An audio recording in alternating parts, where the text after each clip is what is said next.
I said, okay, why not? I'm going to try. I'm going to take 3 of those, 4 of those, etc. I'm laughing, literally laughing, saying, you really think selling the decks, not engaging the social discourse on the war because it wasn't the mission of the moment.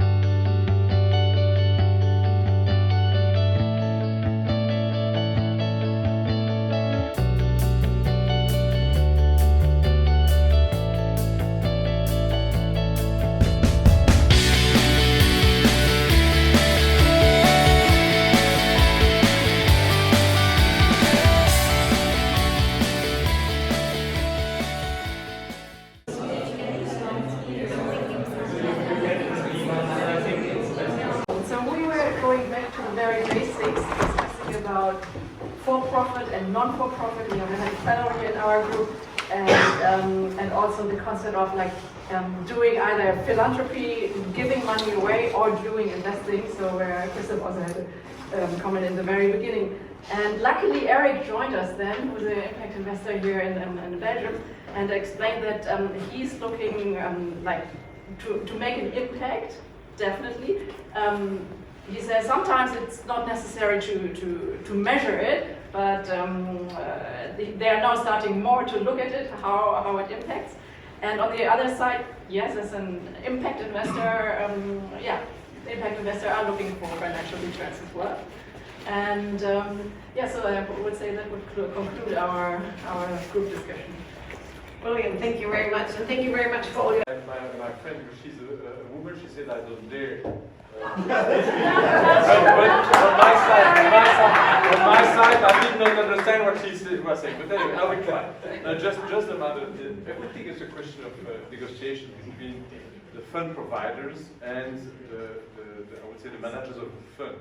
So if the fund providers are powerful enough, like pension funds or insurance, they can put pressure on them and say, "Oh, listen, we will put a big stake of money into a new fund at the condition that you will give 1% of your carry to Ashoka."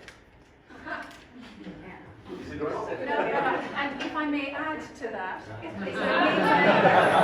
Yeah, she was right. that Ashoka gets to know all of the big sovereign wealth funds. If I take France as an example, I mean, you have the Caisse de dépôt, you have BPI. They get all of the funds to sign up to a charter that they will accept. Now we're talking about ESG. So that Caisse de dépôt and BPI will put money into their funds. And I'm thinking, money talks. So if you get all the sovereign wealth funds on your, to agree to Ashoka, they would put then the pressure on, because they're putting big whacks of money into funds. So if you get them on your side, then they can encourage, or let's say they're not going to put money in the fund if you don't agree to a minimum of 1% to Ashoka. Yeah. That was the idea. All higher.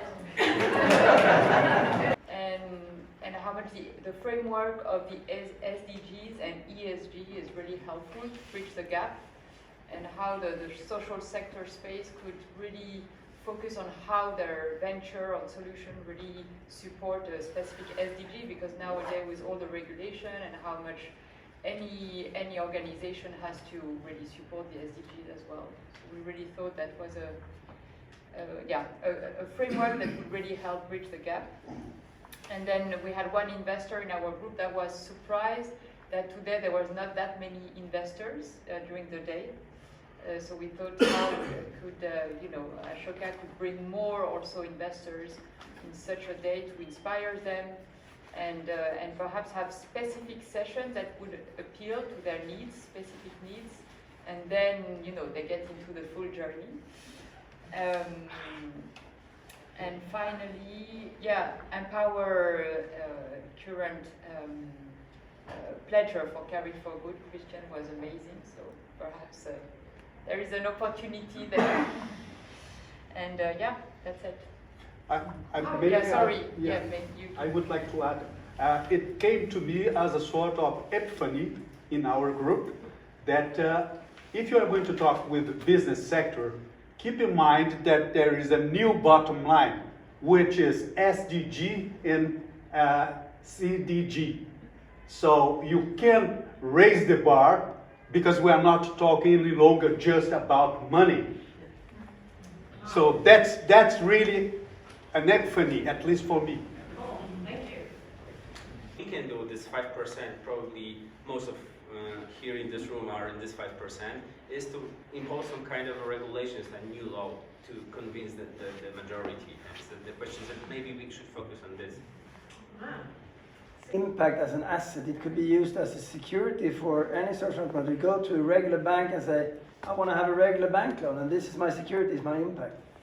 But it's a complex issue and I haven't really figured out, it's a system change. Because the banks are not ready for this. I mean, the credit system doesn't work like that. But if it could work like that, then you could make regular bank loans to any social entrepreneur. And that would be, I think, a big game changer for the whole community. That's a great change. Yeah, I know. So I need to start my own social entrepreneurship company. Yeah, I'll become a fellow. Long-term plan. Well, I think we've said enough. Such a fund, but still 60 million for 25 people in total is a lot of money. And you can imagine that the senior people get more than the junior people, and not everybody participates in the carry necessarily, not the assistants, etc. And so when this money came to us, I was thinking, hey, it's a bit shocking in a way. You say, okay, what do I do now with this? Our first fund was very successful. The second fund seems to be successful as well. And then I asked myself, do I deserve it? I thought, well, not really.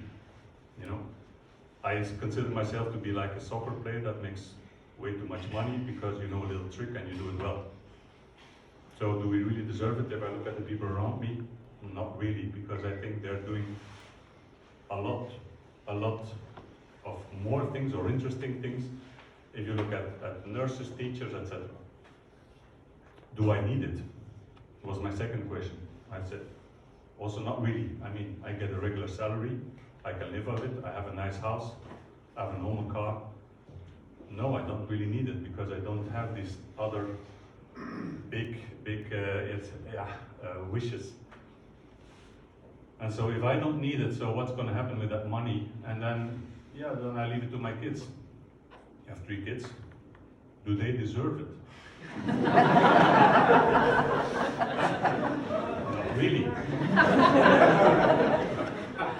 Because they did nothing for it. I mean, at least I created the company, but, you know, and it's one of the big sources of inequality in the world, is wealth that is inherited. So I don't think they should get my wealth. They should get some support, and I will give them some support to get their first steps in life, but that's it. And I think it's actually not needed that they get it, because I may not do them a favor at all if they get money from daddy. Will they be proud of their achievements? It's not so easy for them actually to give them that money. Sometimes I compare money with sugar. A little bit of it is great. If it's too much, it's poisonous. It can be poisonous if you're not careful. And so, do they deserve it? No. Do they need it? A little bit, but not too much. So, then what's left?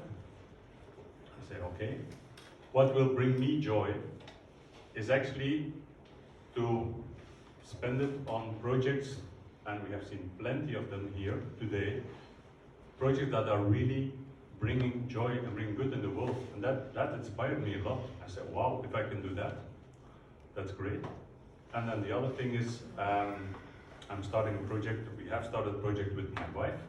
It's also a personal project. We are building a center in Holland, a retreat center or a regeneration center if you want, where people can connect again with themselves, with others, and also with the world, with nature. And everything that is around non-profit, so things that are very valuable for the world but don't get let's say, that are not commercially viable. And so this is something I do with my wife. It brings me great joy. The rest of the money I will just put in a foundation, and it's basically the large majority of my carry that I put in there. And I must say, it's a very selfish thing to do because it's probably the thing that makes me most happy so far. So I wanted to share that with you, and I hope that some of you who are in the financial industry can share also a little bit. I can only recommend it. It's fantastic, and it makes you very happy. It made me very happy.